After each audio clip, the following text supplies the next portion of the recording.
ಬಸವೇಶ್ವರ ಕಲಾ ಮಹಾವಿದ್ಯಾಲಯದ ಪತ್ರಿಕೋದ್ಯಮ ಮತ್ತು ಸಮೂಹ ಸಂವಹನ ವಿಭಾಗದ ಕಲಾವಾಣಿ ಪತ್ರಿಕೆ ಇದೀಗ ಒಂದು ವರ್ಷವನ್ನ ಯಶಸ್ವಿಗೊಳಿಸಿದೆ. ಈ ಕಲಾವಾಣಿ ಪತ್ರಿಕೆ ಬಗ್ಗೆ ಮಾತನಾಡಲು ನಮ್ಮ ಜೊತೆಗಿದ್ದಾರೆ ಪತ್ರಿಕೋದ್ಯಮ ವಿಭಾಗದ ಪ್ರಾಧ್ಯಾಪಕರಾದ ಮಾಂತೇಶ್ ದೊಡ್ವಾಡ್ ಅವರನ್ನ ಕೇಳೋಣ ಬನ್ನಿ. ಸರ್, ಕಲಾವಾಣಿ ಪತ್ರಿಕೆಗೆ ಇದೀಗ ಒಂದು ವರ್ಷದ ಸಂಭ್ರಮದಲ್ಲಿದೆ. ಕಲಾವಾಣಿ ಒಂದು ವರ್ಷ ತನ್ನ ಯಶಸ್ವಿಯಾಗಿ ಪೂರ್ಣಗೊಳಿಸಿದೆ. ಇದ್ರ ಬಗ್ಗೆ ತಮ್ಮ ಅನಿಸಿಕೆ? ಸಂತೋಷ ಇದೆ. ಯಾಕಂತಂದ್ರೆ ಕಲಾವಾಣಿ ಪತ್ರಿಕೆನ ನಾವು ವಿದ್ಯಾರ್ಥಿಗಳಿಗೆ ಯಾವ ರೀತಿ ಒಂದು ಪತ್ರಿಕೆಯನ್ನು ಮುದ್ರಣ ಮಾಡಬೇಕು ಮತ್ತು ಒಂದು ಪತ್ರಿಕೆ ನಡಿಬೇಕಾದ್ರೆ ಯಾವೆಲ್ಲ ಕಾರ್ಯಚಟುವಟಿಕೆಗಳು ಇರ್ತಾವೆ ಅನ್ನೋದನ್ನು ತೋರಿಸೋದಕ್ಕಾಗಿ ನಾವು ಪ್ರಾರಂಭ ಮಾಡಿದಂಥ ಪತ್ರಿಕೆ.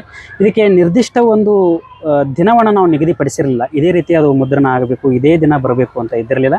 ಯಾವಾಗ ವಿದ್ಯಾರ್ಥಿಗಳು ಅದರ ಜೊತೆ ಜಾಸ್ತಿಯಾಗಿ ಆ ಕಲಾವಾಣಿ ಪತ್ರಿಕೆನ ಸಿದ್ಧಪಡಿಸುವಲ್ಲಿ ತೊಡಕೊಂಡ್ರು, ಅದರ ಜೊತೆಗೆ ಯಾವ ರೀತಿ ವಿದ್ಯಾರ್ಥಿಗಳು ಸುದ್ದಿಗಳನ್ನ ಸಂಗ್ರಹಿಸೋದ್ರಲ್ಲಿ, ಬರವಣಿಗೆಯಲ್ಲಿ ಉತ್ಸುಕತೆಯಿಂದ ತೊಡಕೊಂಡ್ರು, ಆಗ ನಮಗೆ ಇದನ್ನು ಒಂದು ನಿರ್ದಿಷ್ಟ ದಿನದಲ್ಲಿ ನಾವು ಮುದ್ರಣ ಮಾಡಿದರೆ ಒಂದು ವೃತ್ತಿಪರವಾದಂಥ ಮಾಹಿತಿಯನ್ನು ಅಥವಾ ಜ್ಞಾನವನ್ನು ವಿದ್ಯಾರ್ಥಿಗಳಿಗೆ ಕೊಡೋಕ್ಕೆ ಸಹಾಯಕ ಆಗುತ್ತಾ ಅಂತ ವಿಚಾರ ಮಾಡಿ ನಮ್ಮ ವಿಭಾಗದಿಂದ ಏನು ಮಾಡಿದ್ವಿ ಅಂತಂದರೆ ಕಲಾವಾಣಿ ಪತ್ರಿಕೆಯನ್ನು ಒಂದು ಪಾಕ್ಷಿಕ ಪತ್ರಿಕೆಯನ್ನಾಗಿ ನಾವು ಮಾಡಿಕೊಂಡು ಪ್ರತಿ 15 ದಿನಕ್ಕೊಮ್ಮೆ ನಾವು ಪತ್ರಿಕೆನ ಮುದ್ರಣ ಮಾಡ್ತಾ ಬಂದ್ವಿ.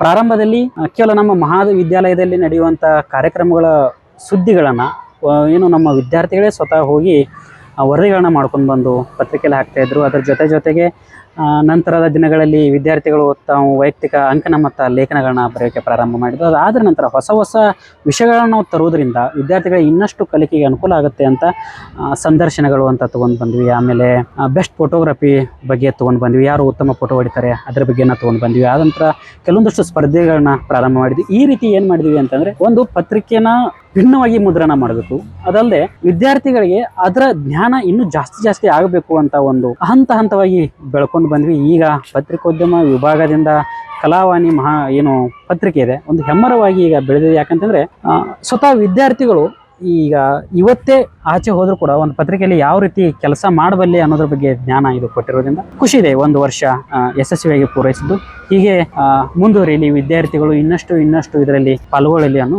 ಆಶಯ ಒಬ್ಬ ಪ್ರಾಧ್ಯಾಪಕನಾಗಿ ನನಗೆ. ಸರ್, ಪ್ರತಿ ಸಂಚಿಕೆಯಲ್ಲಿ ಸಂದರ್ಶನಗಳನ್ನ ಮಾಡ್ತೀರಿ, ಸಂದರ್ಶನಕಾರರ ಆಯ್ಕೆ ಹೇಗಿರುತ್ತೆ? ಅದು ನಾವು ಸಂದರ್ಶನವನ್ನ ಆಯ್ಕೆ ಮಾಡ್ಬೇಕಾಯ್ತು ಅಂತಂದ್ರೆ ನಾವು ಪ್ರಾರಂಭ ಮಾಡಿದಾಗ ಸಂದರ್ಶನ ನಮ್ಮದು ಒಂದು ಕಾನ್ಸೆಪ್ಟ್ ಏನಿತ್ತು ಅಂತಂದ್ರೆ ಮಹಾವಿದ್ಯಾಲಯದಲ್ಲಿರುವಂಥ ಎಲ್ಲ ಉಪನ್ಯಾಸಕರ ಸಂದರ್ಶನಗಳನ್ನು ವಿದ್ಯಾರ್ಥಿಗಳು ಮಾಡಲಿ. ಅದರಲ್ಲಿ ನಮ್ಮ ಉದ್ದೇಶ ಒಂದು, ಎಲ್ಲ ವಿದ್ಯಾರ್ಥಿಗಳು ಪತ್ರಿಕೋದ್ಯಮ ವಿದ್ಯಾರ್ಥಿಗಳು ಇಲ್ಲಿರುವಂಥ ಶಿಕ್ಷಕರಿಗೆ ಸ್ವಲ್ಪ ಉತ್ತಮ ಸಂಪರ್ಕ ಇರೋದ್ರಿಂದ ಒಂದು ಒಳ್ಳೆಯ ಪರಿಚಯ ಆಗುತ್ತೆ. ಅದ್ರ ಜೊತೆಗೆ ನಮ್ಮವರನ್ನೇ ನಾವು ಸಂದರ್ಶನ ಮಾಡೋದ್ರಿಂದ ವಿದ್ಯಾರ್ಥಿಗಳು ಇಲ್ಲಿರುವಂಥ ಅಧೈರ್ಯ ಆಗಿರ್ಬೋದು, ಆತ್ಮಸ್ಥೈರ್ಯದ ಕೊರತೆ ಆಗಿರ್ಬೋದು, ಇದೆಲ್ಲ ನೀಗಿ ಮಾತನಾಡುವ ಕೌಶಲ್ಯ ಬೆಳೀಲಿ ಅಂತ ಪ್ರಾರಂಭ ಮಾಡಿದ್ವಿ. ಅದಾದ ನಂತರ ನಮ್ಮ ಪ್ರಾಚಾರ್ಯರಾದ SR ಮುಗನೂರ್ ಮಠ್ ಸರ್ ಒಂದು ಒಳ್ಳೆ ಸಲಹೆಯನ್ನು ನೀಡಿದರು. ಹೀಗೆ ಮಾಡೋದು ಬದಲಾಗಿ ಒಂದು ಸಾಧಕರನ್ನ ಗುರುತಿಸಿ ಅವರ ಸಂದರ್ಶನ ಮಾಡಿದ್ರೆ ಇನ್ನೂ ಚೆನ್ನಾಗಿರುತ್ತೆ ಅಂತ ಹೇಳಿದ್ರು. ಅಷ್ಟೊತ್ತಿಗೆ ನಮ್ಮ ವಿದ್ಯಾರ್ಥಿಗಳು ಕೂಡ ಸಿದ್ಧರಾಗಿದ್ರು, ಮಾತನಾಡೋದು ಯಾವ ರೀತಿ ಸಂದರ್ಶನ ಮಾಡಬೇಕು ಅನ್ನೋದನ್ನ ತಿಳ್ಕೊಂಡಿದ್ರು. ಅದಾದ ನಂತರ ನಾವೇನು ಮಾಡಿದ್ವಿ ಅಂತಂದ್ರೆ ಈ ಉತ್ತಮ ಬರಹಗಾರರಾಗಿರ್ಬೋದು, ಪ್ರಶಸ್ತಿ ಪಡೆದುಕೊಂಡಂಥವ್ರಾಗಿರ್ಬೋದು, ಆಮೇಲೆ ಅದರಲ್ಲೂ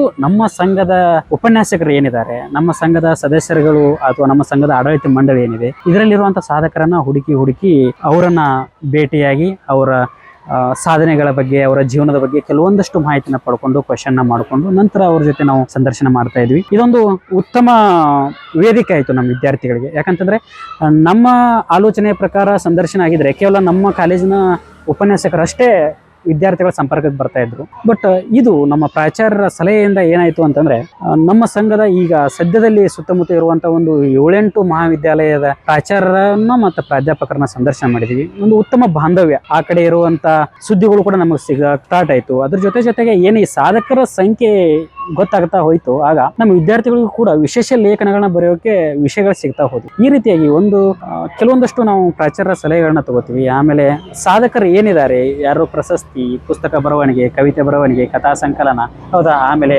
ಕ್ರೀಡೆಯಲ್ಲಿ ಈ ರೀತಿ ಸಾಧಕರು ಹೇಳಿದರೆ ಹುಡುಕಿ ಅವ್ರನ್ನ ಸಂದರ್ಶನ ಮಾಡ್ತೀವಿ. ಮುಂದಿನ ದಿನಗಳಲ್ಲಿ ಅಂದರೆ ಕೇವಲ ಸಾಧಕರನ್ನಷ್ಟೇ ಸಂದರ್ಶನ ಮಾಡೋದು ಅಂತಲ್ಲ, ಎಲ್ಲ ಉಪನ್ಯಾಸಕರುಗಳನ್ನ ಸಂದರ್ಶನ ಮಾಡೋದು ಈ ಸಂದರ್ಶನದ ಮೂಲ ಉದ್ದೇಶ. ಅದು ಮುಂದಿನ ದಿನದಲ್ಲೂ ನಡೀತೆ. ಆದರೆ ಈಗ ಸ್ವಲ್ಪ ಜಾಸ್ತಿ ಅಂತಂದರೆ ಏನು, ಎಲ್ಲರಿಗೂ ಪರಿಚಿತರಿರುವಂಥ ಜನರನ್ನು ಆಯ್ಕೆ ಮಾಡುವಂಥ ಕೆಲಸ ನಡೀತದೆ. ಸರ್, ಲೇಖನಗಳನ್ನ ಪತ್ರಿಕೆಯಲ್ಲಿ ಪ್ರಕಟಣೆ ಮಾಡ್ತೀರಿ, ಮಹಾವಿದ್ಯಾಲಯದ ವಿದ್ಯಾರ್ಥಿಗಳಿಗೋಸ್ಕರ ಮಾತ್ರನಾ ಅಥವಾ ಬೇರೆ ಕಾಲೇಜಿನವರು ಕಳಿಸ್ಬೋದಾ ಲೇಖನಗಳನ್ನ ಪತ್ರಿಕೆಗೆ? ಇದೊಂದು ಒಳ್ಳೆ ಕ್ವಶನ್. ಯಾಕಂತಂದರೆ ನಾವು ಲೇಖನಗಳನ್ನ ಪ್ರಾರಂಭ ಮಾಡಿದಾಗ ಬರವಣಿಗೆ ಅನ್ನೋದು ಕೇವಲ ಪತ್ರಿಕೋದ್ಯಮ ವಿದ್ಯಾರ್ಥಿಗಳಿಗೆ ಸೀಮಿತ ಅನ್ನೋ ರೀತಿ ನಾವು ನಮ್ಮ ಪತ್ರಿಕೋದ್ಯಮ ವಿದ್ಯಾರ್ಥಿಗಳ ಬರವಣಿಗೆಗಳನ್ನ ಅಷ್ಟೇ ತಗೋತಾ ಇದ್ವಿ. ತದನಂತರ ಆಲೋಚನೆ ಬಂತು, ಯಾಕಂತಂದ್ರೆ ನಾವು ಪತ್ರಿಕೆ ಅಂದ ತಕ್ಷಣ ಕೇವಲ ಪತ್ರಿಕೋದ್ಯಮ ವಿಭಾಗ ಮಾತ್ರ ಓದೋದಿಲ್ಲ, ನಮ್ಮ ಮಹಾವಿದ್ಯಾಲಯ ಓದುತ್ತೆ. ನಮ್ಮ ಮಹಾವಿದ್ಯಾಲಯದ ಎಲ್ಲ ವಿಭಾಗದ ವಿದ್ಯಾರ್ಥಿಗಳು ಅಂಕನ ಬರೀಲಿ ಅನ್ಕೊಂಡ್ವಿ, ಲೇಖನಗಳನ್ನ ಬರೀಲಿ ಅನ್ಕೊಂಡ್ವಿ. ಅದಾದ ನಂತರ ನಾವು ಪತ್ರಿಕೆಯನ್ನ ಬೇರೆ ಬೇರೆ ಮಹಾವಿದ್ಯಾಲಯಗಳಿಗೆ ಮುದ್ರಣ ಮಾಡಿ ಮತ್ತೆ ಈ ಪೇಪರ್ನ ಕಳ್ಸಕ್ಕೆ ಸ್ಟಾರ್ಟ್ ಮಾಡಿದ್ವಿ. ಆಗ ಎಲ್ಲ ವಿದ್ಯಾಲಯದ ಕಡೆಗೂ ನಮ್ಮ ಪತ್ರಿಕೆಗಳು ಹೋಗೋದ್ರಿಂದ ಎಲ್ಲ ವಿದ್ಯಾಲಯದ ವಿದ್ಯಾರ್ಥಿಗಳು ಲೇಖನಗಳಿಗೂ ನಾವು ಸ್ವಾಗತ ಮಾಡೋಣ ಅನ್ಕೊಂಡು ಎಲ್ಲ ವಿದ್ಯಾರ್ಥಿಗಳ ಬರವಣಿಗೆಗಳನ್ನು ನಾವು ಸ್ವಾಗತ ಮಾಡ್ಕೋತೀವಿ. ಅದೇ ರೀತಿ ವಿದ್ಯಾರ್ಥಿಗಳಿಗೆ ಆ ಬರವಣಿಗೆಗೆ ಪ್ರೋತ್ಸಾಹಿಸಬೇಕು ಅನ್ನೋ ಕಾರಣಕ್ಕಾಗಿ ನಾವೇನ್ ಮಾಡ್ತೀವಿ ಅಂತಂದ್ರೆ 2 ತಿಂಗಳಿಗೆ 3 ತಿಂಗಳಿಗೆ ಒಮ್ಮೆ ಏನ್ ಮಾಡ್ತೀವಿ, ಕೆಲವೊಂದಷ್ಟು ಸ್ಪರ್ಧೆಗಳನ್ನ ಇಟ್ಕೊಳ್ತೀವಿ, ಬರವಣಿಗೆ ಸ್ಪರ್ಧೆಗಳನ್ನ. ಅದು ಒಂದು ನಿರ್ದಿಷ್ಟ ವಿಷಯವನ್ನ ಕೊಟ್ಟು ಬರವಣಿಗೆ ಇಟ್ಕೊಳ್ಳೋದಾಗಿರ್ಬೋದು, ಅಥವಾ ಒಂದು ಯಾವ್ದಾದ್ರು ಆಚರಣೆ, ದಿನಾಚರಣೆ, ಹಬ್ಬ, ಇಂಥದ್ದು ಒಂದು ಸಬ್ಜೆಕ್ಟ್ ಮೇಲೆ ಬರವಣಿಗೆಯ ಸ್ಪರ್ಧೆ ಇಟ್ಕೊಂಡು ಯಾವ ಉತ್ತಮ ಬರಹಗಳಿರ್ತಾವ ಆ ಬರಹಗಳನ್ನ ನಾವು ಪತ್ರಿಕೆಯಲ್ಲಿ ಪ್ರಕಟಿಸ್ತೀವಿ ಅಂತ ಹೀಗೆ ಒಂದ್ 2-3 ಸ್ಪರ್ಧೆಗಳನ್ನ ಇಟ್ಕೊಂಡಿದ್ವಿ. ಆ ಸ್ಪರ್ಧೆಗೆ ಒಳ್ಳೆ ಸ್ಪಂದನೆನೂ ಸಿಕ್ತು. ಬೇರೆ ಬೇರೆ ಮಹಾವಿದ್ಯಾಲಯದಿಂದ ವಿದ್ಯಾರ್ಥಿಗಳು ಆರ್ಟಿಕಲ್ಗಳನ್ನ ಬರೆದ್ರು. ಈಗೂ ಕೂಡ ದಿನನಿತ್ಯ 15 ದಿನಕ್ಕೊಮ್ಮೆ ಬರುವಂತ ಪತ್ರಿಕೆಗೂ ಆರ್ಟಿಕಲ್ಗಳನ್ನ ಬರೀತಿದ್ದಾರೆ. ನಮ್ಮ ವಿಭಾಗದ ವಿದ್ಯಾರ್ಥಿಗಳಿಗೆ ಅಷ್ಟೇ ಅಲ್ಲ, ಮುಕ್ತವಾಗಿ ಎಲ್ಲ ವಿದ್ಯಾರ್ಥಿಗಳು ಲೇಖನಗಳನ್ನ ಬರೀಬಹುದು. ಮುಕ್ತವಾಗಿ ಎಲ್ಲ ವಿದ್ಯಾರ್ಥಿಗಳು ಕೂಡ ಏನಂತಂದ್ರೆ ಈ ಬೇರೆ ಬೇರೆ ಏನು ಸಂದರ್ಶನ ಕಾರ್ಯಕ್ರಮಗಳು ಇಂಥ ಎಲ್ಲ ಕಾರ್ಯಕ್ರಮದಲ್ಲಿ ತೊಡಗಿಸಬಹುದು.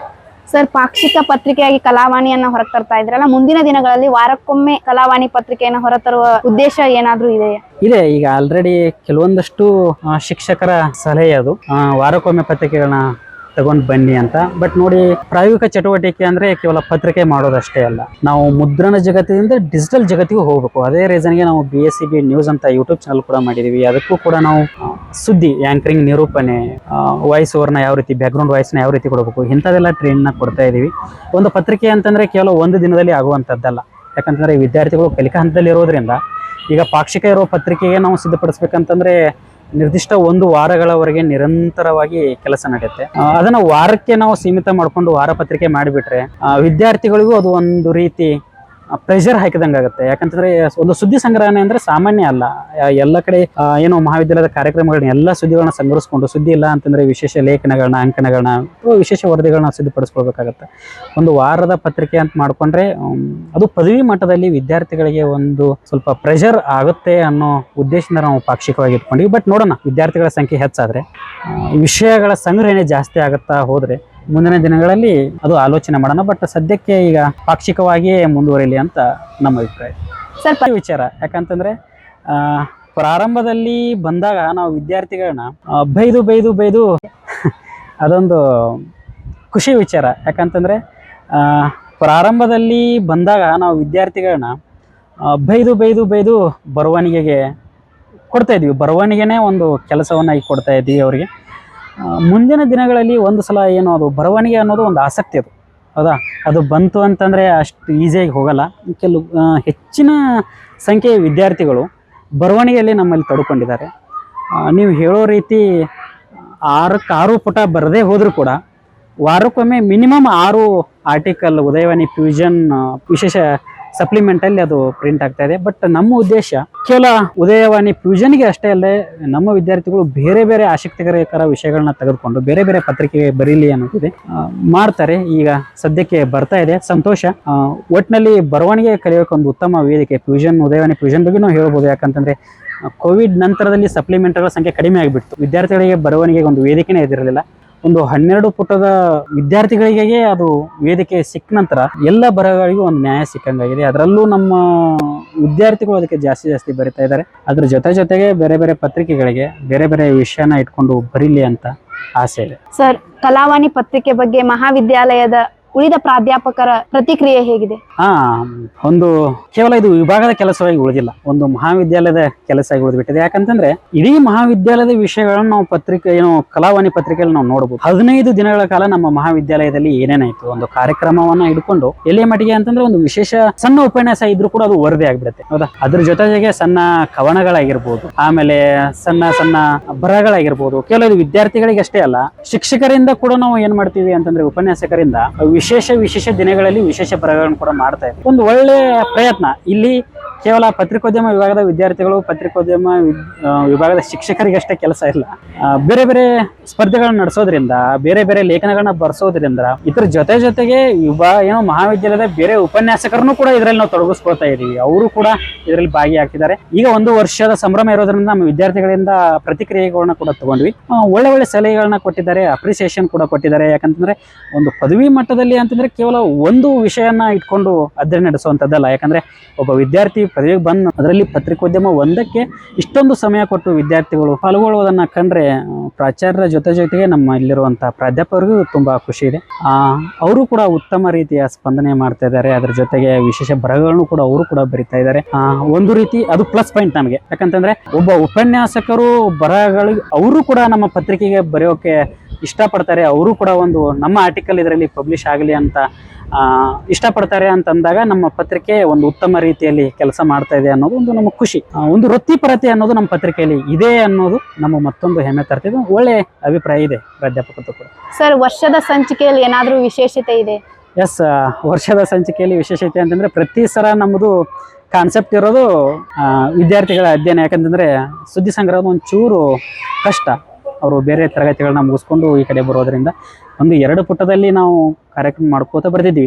ಇಲ್ಲಿವರೆಗೂ ವಿಶೇಷ ಸಂಚಿಕೆಗಳು ಬಂದರೂ ಕೂಡ 4 ಪುಟಕ್ಕೆ ಸೀಮಿತವಾಗಿದ್ದು. ಬಟ್ ಇದು ಕೇವಲ ನಾವು 4 ಪುಟಕ್ಕೆ ಇಟ್ಕೊಂಡು ಪ್ರಾರಂಭ ಮಾಡಿದಂಥ ಪತ್ರಿಕೆ ಇದೀಗ 8 ಪುಟಕ್ಕೆ ಹೋಗಿದೆ. 8 ಪುಟದ ವಿಶೇಷ ಸಂಚಿಕೆಯನ್ನು ತರ್ತಾ ಇದ್ದೀವಿ. ಇದರಲ್ಲಿ ಎಂದಿನಂತೆ ಸುದ್ದಿಗಳಿದೆ. ಅದರ ಜೊತೆ ನಮಗೆ ಪ್ಲಸ್ ಪಾಯಿಂಟ್ ಅಂದರೆ ಈಗ ಕರ್ನಾಟಕ ರಾಜ್ಯೋತ್ಸವ ಕೂಡ ಒಂದು ಅದೇ ದಿನ ಇರೋದ್ರಿಂದ ಎರಡನ್ನೂ ಗಮನದಲ್ಲಿ ಇಟ್ಟುಕೊಂಡು ನಾವು ಪತ್ರಿಕೆನ ಮುದ್ರಣ ಮಾಡ್ತಾ ಇದ್ವಿ. ಅದಕ್ಕಾಗಿ ಕರ್ನಾಟಕ ರಾಜ್ಯೋತ್ಸವದ ಕುರಿತ ಬರವಣಿಗೆಗಳಿಗೆ 2 ಪುಟ ಮೀಸಲಿಟ್ಟಿದ್ವಿ. ಅದರ ಜೊತೆಗೆ ಪತ್ರಿಕೋದ್ಯಮದ ಬಗ್ಗೆ ನಮ್ಮ ವಿದ್ಯಾರ್ಥಿಗಳು ಏನು ಅನಿಸಿಕೆ ಇತ್ತು, ಕೆಲವೊಬ್ಬರ ವಿಭಾಗಕ್ಕೆ ಎಲ್ಲ ವಿದ್ಯಾರ್ಥಿಗಳು ಆಸಕ್ತಿಯಿಂದಾನೇ ಬಂದಿದ್ದಿಲ್ಲ, ಆಕಸ್ಮಿಕವಾಗಿ ಬಂದವರು ಇದ್ದಾರೆ. ಪತ್ರಿಕೋದ್ಯಮವನ್ನ ಆಸಕ್ತಿಯಿಂದ ಕಲಿಯುವಂತ ವಿದ್ಯಾರ್ಥಿಗಳಿದ್ದಾರೆ. ಅದರ ಜೊತೆಗೆ ಆಸಕ್ತಿಯಿಂದಲೇ ಬಂದವರಿದ್ದಾರೆ. ಎಷ್ಟೋ ಜನ ನೀವು ಆಶ್ಚರ್ಯ ಪಡ್ಬೋದು, ಪತ್ರಿಕೋದ್ಯಮ ವಿಭಾಗ ಇದೆ ಅಂತ ಗೊತ್ತಿಲ್ಲದೆ ಬೇರೆ ಕಾಲೇಜುಗಳಿಗೆ ಅಡ್ಮಿಷನ್ ಮಾಡಿದಂತ ಕೆಲವೊಂದಷ್ಟು ವಿದ್ಯಾರ್ಥಿಗಳು ಇಲ್ಲಿದೆ ಅಂತ ಗೊತ್ತಾದ ತಕ್ಷಣ ಒಂದೊಂದು ವರ್ಷ ಅವರು ತಮ್ಮ ಅಧ್ಯಯನ ಸ್ಕಿಪ್ ಮಾಡಿ ಆಮೇಲೆ ಮರು ವರ್ಷ ಅಡ್ಮಿಷನ್ ಮಾಡ್ಕೊಂಡು ಬಂದವರಿದ್ದಾರೆ. ಹೌದಾ, ಅವರಿಗೆಲ್ಲ ಪತ್ರಿಕೋದ್ಯಮ ವಿಭಾಗದ ಬಗ್ಗೆ ಅವರು ಅನಿಸಿಕೆಗಳನ್ನ ಬರೆದಂತ ಅವು ಕೆಲವೊಂದು 1-2-3 ಪುಟನ ಮೀಸಲಿಟ್ಟಿದ್ವಿ. ಅದೇ ರೀತಿ 1-2 ಪುಟ ನಮ್ಮ ಮಹಾವಿದ್ಯಾಲಯದ ಎಲ್ಲ ಪ್ರಾಚಾರ್ಯ ಮತ್ತು ಉಪನ್ಯಾಸಕರು, ಅದೇ ಜೊತೆಗೆ ನಮ್ಮ BV ಸಂಘದ ಬೇರೆ ಬೇರೆ ಮಹಾವಿದ್ಯಾಲಯದ ಪ್ರಾಚಾರ್ಯರಿಂದ ಅನಿಸಿಕೆಗಳನ್ನ ತಗೊಂಡಂತ ಕೆಲವೊಂದಷ್ಟು ಪುಟಗಳಿದೆ. ಒಟ್ಟಿನಲ್ಲಿ ಒಂದು ಪ್ರತಿ ಸಂಚಿಕೆಗಳಿಗಿಂತ ವಿಭಿನ್ನವಾದಂಥ ಮತ್ತು ವಿಶೇಷ ಆಸಕ್ತಿ ಇರುವಂಥ ವಿಷಯಗಳು ಈ ಸಂಚಿಕೆಯಲ್ಲಿದೆ. 8 ಪುಟದಲ್ಲಿ ಮುದ್ರಿತ ಆಗ್ತಾ ಇದೆ. ನಾಳೆ ಪತ್ರಿಕೆ ಬಿಡುಗಡೆ ಆಗ್ತದೆ. ಸರ್, ಕೊನೆಯದಾಗಿ ವರ್ಷ ಪೂರ್ತಿ ಕಲಾವಾಣಿ ಪತ್ರಿಕೆಯನ್ನು ಹೊರಗೆ ತಂದಿದ್ದೀರಿ. ಇದ್ರ ಒಟ್ಟಾರೆ ಅನುಭವ ಹೇಗಿತ್ತು? ಒಟ್ಟಾರೆ ಅನುಭವ ಹೇಳ್ಬೇಕಂತಂದ್ರೆ ಅದೊಂದು ತರಗತಿಗಳ ಜೊತೆಗೆ ನಿಭಾಯಿಸುವಂತ ಕೆಲಸ. ಹೌದಾ, ಕೇವಲ ನಾವು ಪತ್ರಿಕೆನ ಅಷ್ಟೇ ಹಿಡ್ಕೊಂಡು ಕೂತ್ರೆ ತರಗತಿಗಳನ್ನ ಬಿಡಕ್ಕಾಗಲ್ಲ. ಅದ್ರ ಜೊತೆ ಬಂದಾಗ ಒಂದು ಇರುತ್ತೆ, ಅದು ಒತ್ತಡ ಅನ್ನೋದು ಇರುತ್ತೆ. ಹೌದಾ, ಆಮೇಲೆ ಸುದ್ದಿ ಸಂಗ್ರಹಣೆ ಇಲ್ದಾಗ ಅಷ್ಟೊಂದು ಸುದ್ದಿ ಸಂಗ್ರಹಿಸೋದು, ಅದಕ್ಕಂತ ಹುಡುಗರ ಮೇಲೆ ವಿದ್ಯಾರ್ಥಿಗಳ ಮೇಲೆ ಒತ್ತಡ ಹಾಕೋದು ಇರುತ್ತೆ. ಏಳು ಬೀಳಿನ ಹಾದಿಯಲ್ಲೇ ನಡ್ಕೊಂಡು ಬಂದಿದ್ದು ಅಂತಂದ್ರೆ ಮಹಾವಿದ್ಯಾಲಯದಿಂದ ಪ್ರೋತ್ಸಾಹ ಸಿಕ್ಕಿಲ್ಲ ಅಂತಲ್ಲ, ಸಾಕಷ್ಟು ಪ್ರೋತ್ಸಾಹ ಸಿಕ್ತು. ಬಟ್ ಅದನ್ನ ಸಿದ್ಧಪಡಿಸುವಾಗ ಇರೋದಿದೆಯಲ್ಲ, ಅದು ಉದ್ಯೋಗದ ಒತ್ತಡ ಆಗಿರ್ಬೋದು, ಸಮಯ ನಿರ್ವಹಣೆ ಮಾಡೋದಾಗಿರ್ಬೋದು. ಯಾಕಂತಂದ್ರೆ ಒಂದು ವಾರದ ಕಾಲ ಏನ್ ನಮ್ಮ ಸಂಚಿಕೆ ಬಿಡುಗಡೆ ಆಗತ್ತೆ, ಹೆಸರಿಗೆ 2 ಪುಟ ಆದ್ರೂ ಕೂಡ 2-3 ದಿನಗಳ ಕಾಲ 6 ಗಂಟೆ 7 ಗಂಟೆವರೆಗೂ ವಿದ್ಯಾರ್ಥಿಗಳು ಮತ್ತು ನಾವು ಸೇರಿ ಕೆಲಸ ಮಾಡಿದ್ದೇವೆ. ಅದೆಲ್ಲ ಒತ್ತಡಗಳನ್ನು ನಿರ್ವಹಣೆ ಮಾಡಿಕೊಂಡು ಕೆಲವೊಂದು ಸಾರಿ ಅನಿಸಿದ್ದು ಉಂಟು, ಅದು ಪಾಕ್ಷಿಕ ಪತ್ರಿಕೆಯನ್ನ ಬಿಟ್ಟು ಸುಮ್ಮನೆ ಮಾಸಿಕ ಪತ್ರಿಕೆ ಮಾಡಿಬಿಡೋಣ ಅಂತ ಎಷ್ಟೋ ಸಲ ವಿದ್ಯಾರ್ಥಿಗಳಿಗೆ ನಾನೇ ಎಂದಿರೋದು. ಆದ್ರೆ ವಿದ್ಯಾರ್ಥಿಗಳು ಬೇಡ ಸರ್, ಇನ್ನೂ ವಾರ ಪತ್ರಿಕೆ ಮಾಡೋಣ, ಪಾಕ್ಷಿಕ ಪತ್ರಿಕೆನ ಮಾಸಿಕ ಪತ್ರಿಕೆ ಮಾಡೋದು ಬೇಡ ಅಂತ ಈ ರೀತಿ ಒಂದು 7 ಬೀಳಿನಲ್ಲಿ ಬಂದು ಈಗ ವರ್ಷವನ್ನ ಮುಟ್ಟಿದೀವಿ. 18 ಸಂಚಿಕೆಗಳು. ಪ್ರಾರಂಭದಲ್ಲಿ ಕೆಲವು ಸಂಚಿಕೆಗಳನ್ನ ಮುದ್ರಣ ಆದ ನಂತರ ಕೋವಿಡ್ ಕಾರಣದಿಂದಾಗಿ ಬಂದ್ ಮಾಡಿದ್ವಿ. ಅದಾದ ನಂತರ ಈಗ ನಿರಂತರ 1 ವರ್ಷ ಮುಗಿಸ್ಕೊಂಡು 18 ಸಂಚಿಕೆ ಬಂದಾಗ ಈಗ ಅದು ಖುಷಿ ಇದೆ. ಕೆಲಸ ಆಗ ಶ್ರಮ ಪಡುವಾಗ ಯಾರಿಗಾದ್ರೂ ಸ್ವಲ್ಪ ಸಣ್ಣ ಸುಸ್ತು ಇದ್ದೇ ಇರ್ತಿತ್ತು. ಬಟ್ ಶ್ರಮದ ಫಲಿತಾಂಶ ಉತ್ತಮವಾಗಿ ಬಂದಾಗ ಖುಷಿ ಇದೆ. ಈಗ ಅದೇ ನೀವು ಅವಾಗಲೇನೋ ವಾರಪತ್ರಿಕೆ ಅಂದ್ರಿ, ಹಿಂಗೆ ಮುಂದೆ ಹೋದ್ರೆ ಮುಂದಿನ ದಿನಗಳಲ್ಲಿ ವಾರಪತ್ರಿಕೆ ಮಾಡಬಹುದು. ಒಂದು ಖುಷಿಯ ವಿಚಾರ. ಯಾಕಂತಂದ್ರೆ ಇಲ್ಲಿ ನಮ್ಮ ಪಾಲಕ್ಕಿಂತ ಜಾಸ್ತಿ ಪಾಲಿರೋದು ವಿದ್ಯಾರ್ಥಿಗಳದು. ಹೌದಾ, ಆ ವಿದ್ಯಾರ್ಥಿಗಳೇ ಅದನ್ನ ಎಷ್ಟೊತ್ತಾದ್ರೂ ಆ ವಾರಗಳ ಕಾಲ ಮಧ್ಯಾಹ್ನ ಊಟ ಕೂಡ ಲಕ್ಷಿಸದೆ ವಿದ್ಯಾರ್ಥಿಗಳು ಕೆಲಸ ಮಾಡ್ತಿದ್ದಾರೆ. ಹೀಗೆ ವಿದ್ಯಾರ್ಥಿಗಳು ಪಾಲ್ಗೊಳ್ಳೋದ್ರಿಂದ ಇರಲಿ ಮುಂದಿನ ದಿನಗಳಲ್ಲಿ ಹೀಗೆ ಸಾಗ್ತಾ ಹೋಗುತ್ತೆ. ಆಸಕ್ತಿಕರ ವಿದ್ಯಾರ್ಥಿಗಳು ಇನ್ನಷ್ಟು ನಮಗೆ ಬೇಕಾಗಿದೆ. ಅದ್ರ ಜೊತೆಗೆ ನನ್ನದೊಂದು ಸಣ್ಣ ಸಲಹೆ ಅಂತಂದ್ರೆ, ವರದಿಗಾರಿಕೆ ಅಥವಾ ಪತ್ರಿಕೋದ್ಯಮ ಕೇವಲ ಮುದ್ರಣ ಮಾಧ್ಯಮಕ್ಕೆ ಸೀಮಿತವಾಗಿಲ್ಲ. ಒಂಚೂರು ಡಿಜಿಟಲ್ ಮಾಧ್ಯಮದತ್ತನೂ ನಮ್ಮ ವಿದ್ಯಾರ್ಥಿಗಳು ಇನ್ನೊಂಚೂರು ಬರಬೇಕಾಗಿದೆ. BSCB ನ್ಯೂಸ್ ಅಂತ ನಮ್ಮ ಪತ್ರಿಕೋದ್ಯಮ ವಿಭಾಗದಿಂದ ಏನು ಯೂಟ್ಯೂಬ್ ಚಾನಲ್ನ ಸ್ಟಾರ್ಟ್ ಮಾಡಿದೀವಿ, ಆ ಕಡೆನೂ ಇನ್ನೊಂದು ಸ್ವಲ್ಪ ಜಾಸ್ತಿ ಒತ್ತು ನೀಡಬೇಕಾಗಿದೆ. ಅದ್ರ ಜೊತೆಗೇನೆ ಫೇಸ್ಬುಕ್, ಇನ್ಸ್ಟಾಗ್ರಾಮ್ ಅಕೌಂಟ್ಗಳನ್ನು ಕೂಡ ಮಾಡಿದೀವಿ. ಅದು ಕೂಡ ಮುಖ್ಯ ಈಗ, ಹೌದಾ? ಈಗ ನಾವು ಕೆಲವೊಂದಷ್ಟು ವಿಷಯಗಳನ್ನ ಕೇವಲ ರೀಲ್ಸ್ಗಳ ಮುಖಾಂತರನೇ ಸುದ್ದಿಗಳನ್ನ ಕೊಡುವಂತ ಕೆಲಸ ಮಾಡ್ತಾ ಇದೀವಿ. ಅದನ್ನು ಕೂಡ ನಮ್ಮ ವಿದ್ಯಾರ್ಥಿಗಳು ಬೆಳೆಸ್ಕೋಬೇಕಾಗಿದೆ. ಇದರತ್ತು ಕೂಡ ವಿದ್ಯಾರ್ಥಿಗಳನ್ನ ಒಯ್ಯುವಂತ ವಿಚಾರಗಳಿದೆ, ಆಲ್ರೆಡಿ ಪ್ರಾರಂಭದಲ್ಲಿದೆ. ಅದನ್ನ ಇನ್ನಷ್ಟು ಉತ್ತಮಗೊಳಿಸುವ ಕೆಲಸಗಳನ್ನ ಮಾಡಬೇಕು ಅನ್ನೋ ಆಲೋಚನೆ ಇದೆ. ಸರ್, ಕಲಾವಾಣಿ ಪತ್ರಿಕೆ ಇನ್ನು 100 ಸಂಚಿಕೆಗಳನ್ನ ಪೂರೈಸಲಿ ಅಂತ ಅಭಿನಂದಿಸುತ್ತೇನೆ. ಇಷ್ಟೊತ್ತು ತಮ್ಮ ಅನುಭವವನ್ನು ಹಂಚಿಕೊಂಡಿದ್ದಕ್ಕೆ ಧನ್ಯವಾದಗಳು. Thank you. ಪತ್ರಿಕೋದ್ಯಮ ಪ್ರಾಧ್ಯಾಪಕರಾದ ಮಾಂತೇಶ್ ದೊಡ್ವಾಡ್ರವರ ಕಲಾವಾಣಿ ಪತ್ರಿಕೆಯ ಅನುಭವವನ್ನ ಹಂಚಿಕೊಂಡ್ರು.